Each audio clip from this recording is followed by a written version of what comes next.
శ్రీ శివకేశవ అష్టోత్తర శతనామావళి యమధర్మరాజు కృతం సేకరణ శ్రీ కాశీఖండం పురాణ ప్రవచనాంతర్గతంగా అందించిన శ్రీ శివకేశవ అష్టోత్తర శతనామావళి.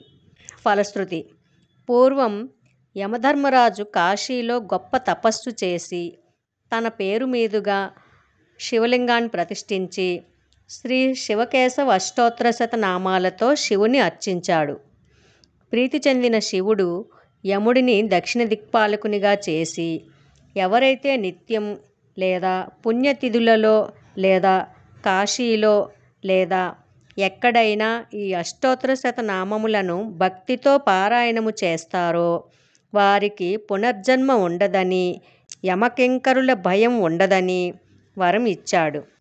యమధర్మరాజుచే చెప్పబడిన శ్రీ శివకేశవ నామాలు నిత్యం పారాయణం చేసిన వారికి అనేక జన్మాల పాపాల నుండి విముక్తి లభించి కైలాసం లేదా వైకుంఠం ప్రాప్తిస్తుంది. శ్రీ శివకేశవ అష్టోత్తర శతనామావళి. ఓం శ్రీకాంతాయ నమః. ఓం శివాయ నమః. ఓం అసురనిబర్హణాయ నమః. ఓం మన్మథరిపవే నమః. ఓం జనార్దనాయ నమః. ఓం ఖండపరశవే నమః. ఓం శంఖపాణయే నమః. ఓం శశిశేఖరాయ నమః. ఓం దామోదరాయ నమః. ఓం త్రిపురసూదనాయ నమః. ఓం అంబుధరనీలాయ నమః. ఓం స్థానవే నమః. ఓం ఆనందకందాయ నమః. ఓం సర్వేశ్వరాయ నమః. ఓం గోవిందాయ నమః. ఓం భూతేశాయ నమః. ఓం గోపాలాయ నమః. ఓం గంగాధరాయ నమః. ఓం చానూరమర్దనాయ నమః. ఓం చండికేశాయ నమః. ఓం కంసప్రణాశనాయ నమః. ఓం కర్పూరగౌరాయ నమః. ఓం గోపీపతయే నమః.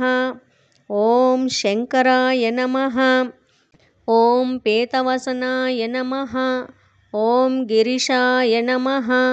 ఓం గోవర్ధనోద్ధారణాయ నమః. ఓం బాలమృగాంకవర్ణాయ నమః. ఓం మాధవాయ నమః. ఓం భవాయ నమః. ఓం వాసుదేవాయ నమః. ఓం విషమేక్షణాయ నమః. ఓం మురారయే నమః.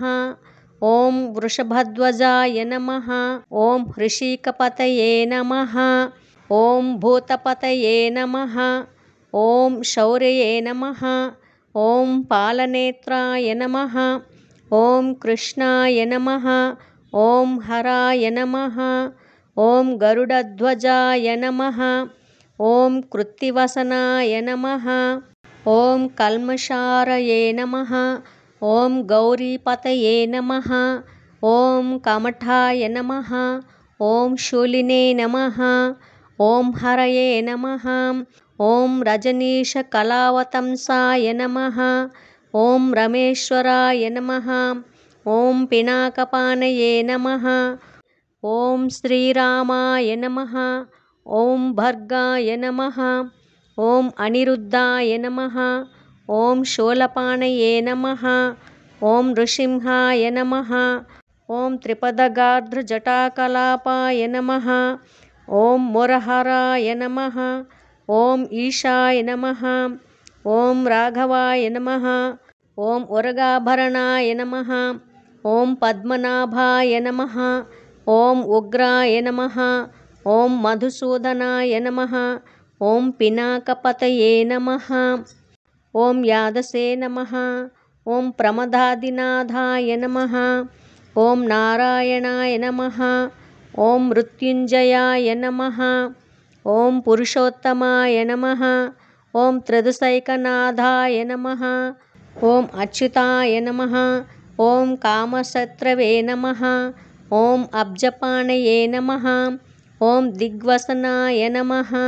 ఓం చక్రపాణయే నమః. ఓం భూతేశాయ నమః. ఓం బ్రహ్మణ్యదేవాయ నమః. ఓం శర్వాయ నమః. ఓం ముకుందాయ నమః. ఓం విశ్వేశ్వరాయ నమః. ఓం సనాతనాయ నమః.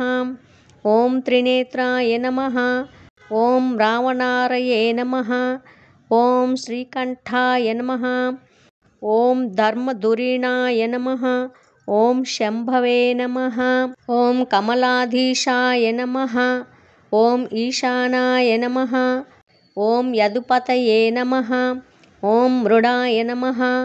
ఓం ధరణీధరాయ నమః. ఓం అంధకహరాయ నమః. ఓం శార్ంగపాణయే నమః. ఓం పురారయే నమః. ఓం విష్ణవే నమః. ఓం నీలకంఠాయ నమః. ఓం వైకుంఠాయ నమః. ఓం దేవదేవాయ నమః. ఓం మధురిపవే నమః. ఓం త్రిలోచనాయ నమః. ఓం కైటభరిపవే నమః. ఓం చంద్రచూడాయ నమః. ఓం కేశినాశాయ నమః.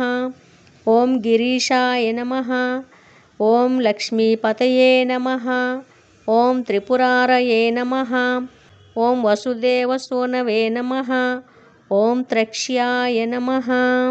ఈ నామాలతో పాటుగా ఈ క్రింది శ్లోకాన్ని కూడా రోజు ఉదయం సాయంత్రం పఠించడం మంచిది. అనాయాసేన మరణం వినా దైన్యేన జీవనం. దేహాంతే తవ సాయుజ్యం దేహి మే పార్వతీపతే.